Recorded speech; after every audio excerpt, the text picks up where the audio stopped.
Le flash d'information locale, présenté par Laura Sahin. Bonjour à tous et bienvenue dans votre flash d'information sur Radio JM. Nous sommes le lundi 19 février et voici les titres de cette édition. Plus de 2000 personnes se sont réunies hier matin pour courir et marcher sur la corniche. Le but, appeler à la libération des 134 otages encore détenus à Gaza par les terroristes du Hamas. Je vous propose d'écouter l'ensemble des représentants communautaires au micro de Nathan Sperling, en commençant par Sidney Mimoun, président du Maccabi Sport Marseille et organisateur principal de l'événement. Déjà, en tout cas, on est sûr d'être satisfait du beau temps qu'il fait, de cette belle mer qui nous a permis de faire une manifestation. Je pense que nous sommes aujourd'hui à peu près 2000 personnes qui marchent et qui courent. Et je trouve que c'est un bel hommage à Marseille et surtout à notre communauté qui est solidaire et qui fait en sorte de savoir se réunir au moment cruciaux de notre vie et de la vie du peuple juif. Et bien entendu donc d'Israël. Je vois que tout le monde est là, tout le monde est content. Donc je pense que c'est une réussite et votre manifestation aujourd'hui montre que nous ne sommes pas seuls, que la communauté n'est pas seule et que nous luttons contre de la barbarie, contre du terrorisme et qui n'a rien à voir, manifestation, avec de la politique puisque nous sommes un mouvement sportif et uniquement sportif et le sport c'est la vie. Donc nous serons toujours là pour être à côté des otages jusqu'à leur libération et comme je l'ai dit, chacun de nos pas, chacune de nos foulées vaudra sommation à ceux qui les détiennent, c'est-à-dire aux terroristes de les libérer. Et le Maccabi est très heureux d'avoir tout ce monde à ses côtés en ce jour, en cette si belle corniche et en cette si belle journée. Et merci encore à tous les élus qui sont à nos côtés. Parmi les partenaires de cette course et de cette marche, Fabienne Bendayan, présidente du CRIF Marseille-Provence, s'est confiée après 20 minutes d'efforts sur une corniche particulièrement ensoleillée. Il était important que Marseille se mobilise pour qu'on continue à œuvrer, à interpeller les consciences. Je crois que le sport, c'est vraiment... on a notre ami Sidney qui est à nos côtés, je voulais vraiment le féliciter et lui dire à quel point effectivement le sport aujourd'hui c'est emblématique de ce qui doit nous unir, de ce qui doit nous réunir. Et je crois que Marseille avait besoin effectivement de pouvoir marcher autour de cette cause, rappeler qu'aujourd'hui on parle de dignité, on parle d'humanité, on a des visages, mais ces visages qu'on voit affichés sur les t-shirts des coureurs et des marcheurs, ce sont des vies humaines, ce sont des hommes, ce sont des femmes, ce sont des enfants. Donc il faut que notre mobilisation reste intacte jusqu'à la libération du dernier otage. Et je suis heureuse de constater que Marseille, les Marseillais, les élus, nous étions tous ensemble, unis pour appeler d'une seule voix à la libération des otages.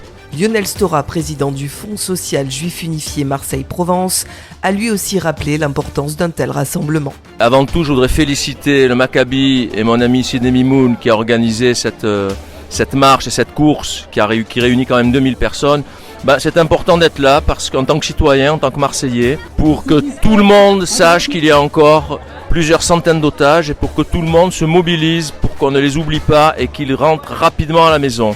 Voilà pourquoi c'est important et voilà pourquoi il est important que ça parte d'associations qui sont ancrées dans la cité, ce qui est le cas du Maccabi. Et encore une fois, bravo au Maccabi, bravo à Sidney Mimoun. Et on est ravis qu'il y ait des élus aussi ici présents. Et on est ravis aussi qu'il y ait des gens représentatifs de toutes les sphères de la société civile. Zvi Amar, le président du consistoire régional Alpes-Provence, était également présent pour courir aux côtés des Marseillais venus nombreux soutenir cette initiative. Le consistoire régional a une position très claire. Nous soutenons l'État d'Israël, le peuple d'Israël et surtout nos otages qui sont aujourd'hui dans les tunnels du terrorisme, du Hamas, de cette barbarie, ce nouveau mode de nazisme. Je suis très content d'apprendre que nous étions environ 2500 personnes, enfants, adultes, hommes, femmes, à participer. Nous étions tous mobilisés pour cette cause. Vraiment, nous espérons qu'on ait des bonnes nouvelles très rapidement. Demain, je partirai en Israël. J'irai dans ces villages, ces kibboutz qui ont subi les pires atrocités pour témoigner notre solidarité de la communauté de Marseille et de sa région. J'aurai mercredi des réunions avec des ministres israéliens et je leur dirai de ce qui s'est passé aujourd'hui et je leur dirai combien notre communauté ici est solidaire, soutient Israël à fond, non-stop. Quelle beauté de voir à 8h du matin, très tôt à 8h du matin pour un dimanche, les gens veulent se reposer, etc. Non, ils étaient tous là pour clamer leur amour pour Israël. Le président de la radio juive de Marseille, Jean-Jacques Zénou, comptait également parmi les participants. On ne doit pas oublier que nous avons toujours des otages qui sont aux mains des terroristes du Hamas. Radio JM s'est associé pleinement avec le Maccabi et les différentes institutions et bénévoles qui ont réalisé cette marche qui était formidable. Et bien évidemment, j'y ai participé comme toutes les équipes de la radio. Oui, c'est important de ne pas oublier et de toujours réclamer, militer et être présent pour demander la libération des otages, pour ne pas les oublier. Enfin, Martine Vassal, présidente de la métropole Aix-Marseille-Provence et du département 13, a également chaussé ses baskets pour parcourir la corniche des Catalans au parc Talabo. C'était fondamental pour moi. Je félicite le Maccabi pour la fabuleuse organisation de cette course. C'est pas compliqué, il y a du monde d'un bout à l'autre de la corniche, que ce soit des juifs ou des non-juifs. Et je pense que ça, il faut le souligner. Donc on est tous horrifiés par ce qui s'est passé le 7 octobre dernier. Donc on a marché ou couru pour dire encore qu'on n'oubliera jamais les otages qui sont aujourd'hui dans des conditions catastrophiques. On pense à leurs familles, bien sûr, on pense à leurs amis. Et on pense aussi au non-respect de la liberté.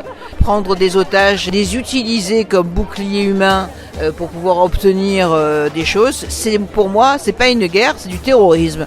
Et donc le Hamas commet des actes terroristes qu'il faut dénoncer et que surtout il ne faut pas oublier les 130 otages qui restent encore pris dans des conditions catastrophiques.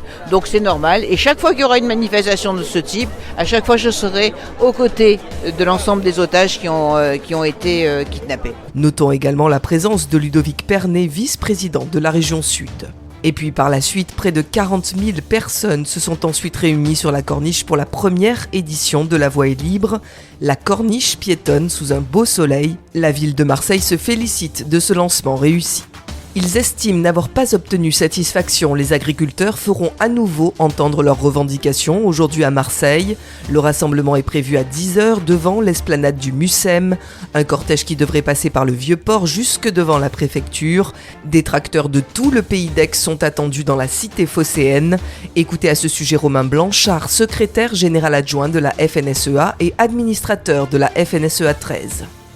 Nous mobilisons l'ensemble des 6 départements qui composent notre région, des réseaux FNSEA et jeunes agriculteurs, parce que nous avons l'habitude de tenir nos engagements. Or, il y a 3 semaines, après les prises de parole successives des différents ministres, après nos mobilisations à travers toute la France, nous étions engagés à revenir à la table des négociations pour faire des propositions concrètes et permettre de réformer et rénover notre agriculture. Force est de constater, 3 semaines après, que le compte n'y est pas et que le rythme n'est absolument pas le bon. Alors, si besoin en est, aujourd'hui, nous remonterons à l'administration et au gouvernement l'ampleur de notre colère et de notre détermination en redescendant dans les rues, et particulièrement à Marseille, pour aller rendre visite à quelques administrations qui ne nous aident clairement pas depuis plusieurs décennies maintenant, et surtout pour rencontrer nos concitoyens, nos consommateurs, nos clients, et leur expliquer les raisons de notre mal-être et de notre colère, leur dire que le système agroalimentaire français les concerne quotidiennement et qu'il faut qu'on le co-construise ensemble.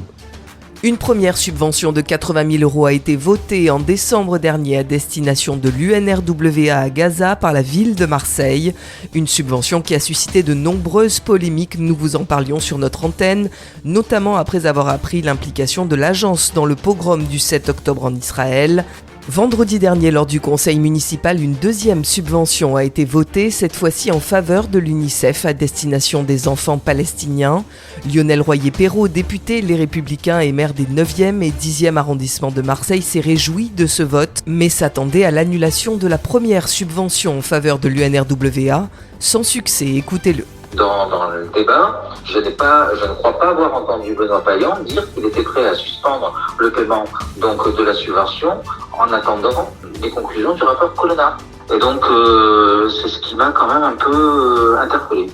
Valérie Boyer, conseillère municipale du groupe Une Volonté pour Marseille et sénatrice, ne veut pas en rester là. Et moi, je saisis le préfet des Bouches-du-Rhône parce que je demande un contrôle de légalité quant à cette subvention et à ses atermoiements, puisque aujourd'hui le gouvernement clairement, et c'était la base de son engagement, s'est désengagé ou a suspendu ces subventions. Je pense notamment aux 3 otages français qui croupissent toujours dans les geôles du Hamas, pour lesquels nous n'avons pas de nouvelles. On ne saurait cautionner un organisme qui a participé, d'après ce que rapporte la presse, on verra ce que l'enquête dira, mais en tout cas qui a des liens forts avec le pogrom du 7 octobre.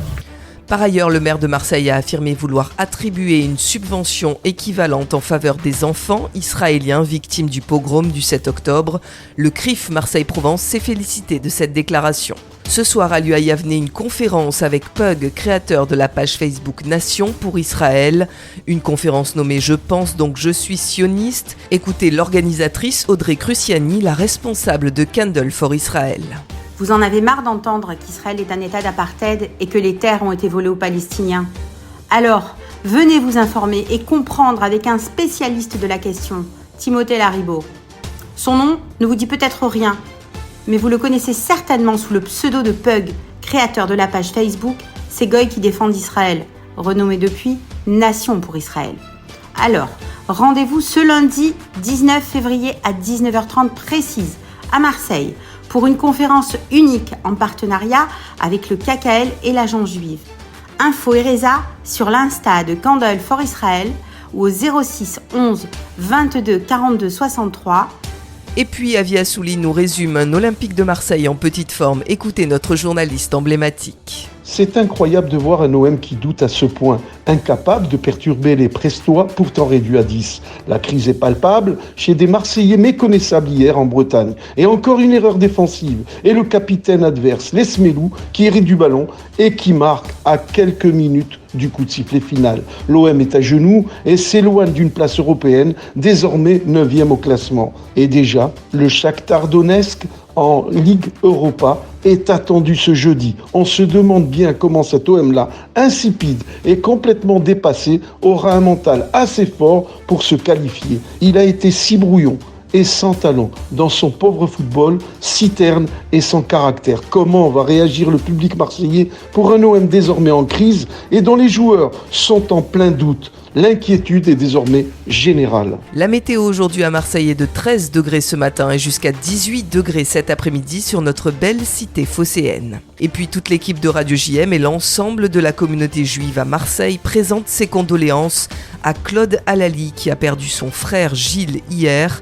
Nous pensons à lui et à ses proches. Je vous retrouve tout à l'heure avec l'invité de la rédaction, l'invité politique. Je reçois Mohamed Lakila, député de la 11e circonscription des Bouches-du-Rhône. À tout à l'heure à 13h sur le 90.5.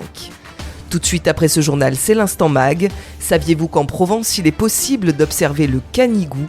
Pour plus d'informations sur ce phénomène se produisant 2 fois par an, écoutez les explications de l'ingénieur de recherche du CNRS, Alain Aurigné, du laboratoire d'astrophysique de Marseille. A tout de suite avec Magali Barthès sur Radio JM. Vous venez d'écouter le flash d'information locale, présenté par Laura Sahin.